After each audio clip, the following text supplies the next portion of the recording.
This slideshow is going to present different parts of Ukraine, and the Flottans Men sign in the south of Sweden is where the slideshow was originally on display first time. Here's the map of Europe to show the, from start Swedish viewers approximately the distance and the relation geographically between Sweden and Ukraine. And the Ukraine, as it is on the today's political map, you can see in the approximately in the center of Ukraine is a river called the Dnieper, and this river divides the Ukraine into a more western-oriented left part, let's say west part, and more Russian-dominated east part. The capital Kiev is also divided by Dnieper. And this is a shot from one of the bridges across the Dnieper. On the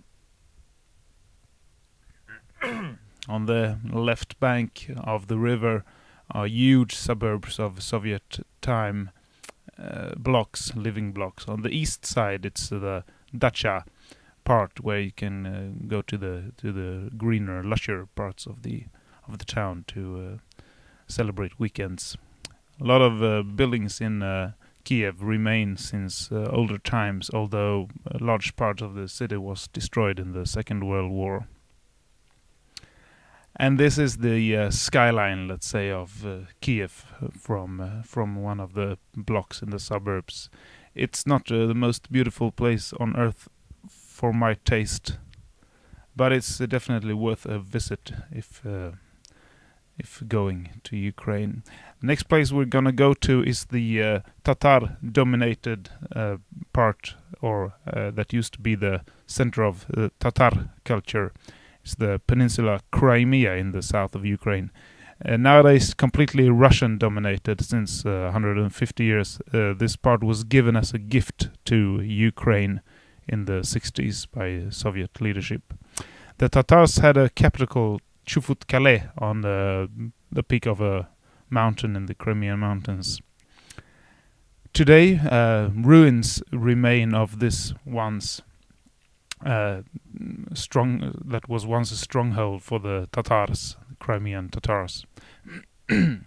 They later on moved from this cave town down into the valley when they brought most of the building materials that they had once brought up on the hill on this mountain.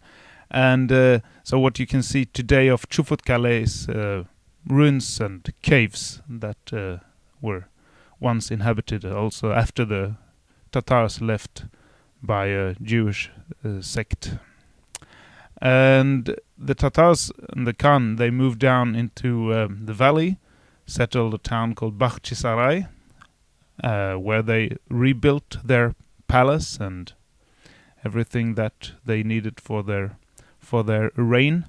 The Tatars had a stronghold in the Crimea up until modern times.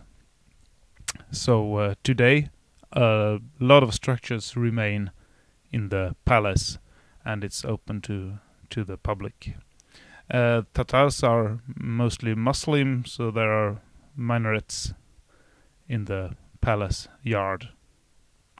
And also the town of Bakhchisaraj, which is a pretty small provincial town. It's beautifully situated in the valley between some of the Crimean mountain peaks. So from everywhere in the town, in the small medieval alleys, you can also see the Crimean mountains on a short distance from the town.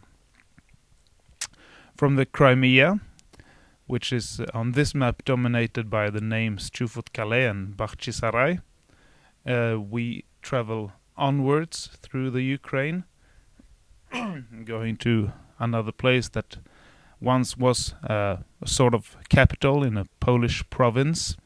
The town is called Kamenets and celebrates in a couple of years 1,000 years of existence.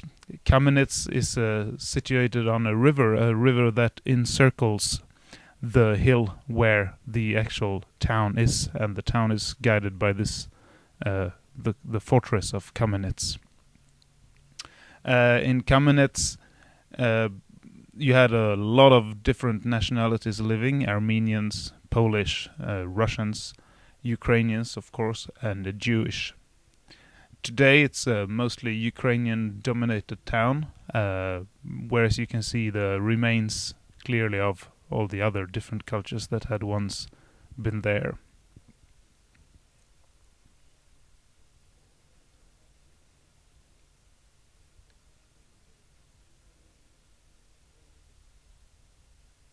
Kamenets is also approaching something that could be described as a tourist town situation, where actually visitors come from quite afar to stay for a couple of days and walk around in the beautiful old town, and along the river bank, where a lot of remains of the old fortress structure still standing. Whereas we travel on from Kamenets, one of the Ukrainian towns that you should definitely go to whenever you go to Ukraine. And we're heading for yet another town that has in fact served as a kind of capital in what was once known as Small Russia, the southernmost part of the Western Russian Empire towards the Black Sea, and this is the Pearl of the Black Sea, Odessa, or Odessa as the Russians have it. Odessa, most famous part of town, could be the Moldavanka district, the part of town that was once outside the financial border, let's say the smuggling district, where you had tunnels under this borderline to smuggle goods. Central parts of town are all from the 19th century, and you can walk for ages and ages and ages and just see quarters still from 19th and early 20th century. In Moldavanka, there is a street market practically every day, but of course most crowded in the weekends. Just outside the ruins of houses, old people sell their second-hand stuff, used tools or clothes, and it's definitely a place for bargaining.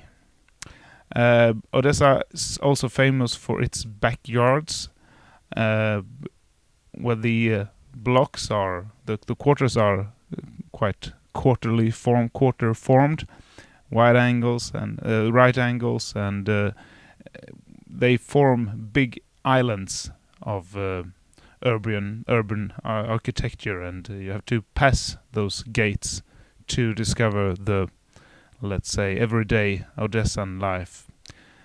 While there, you should also visit the Memorial Museum for the defense of Odessa during the siege of Nazi troops and Romanian fascists in the early 40s.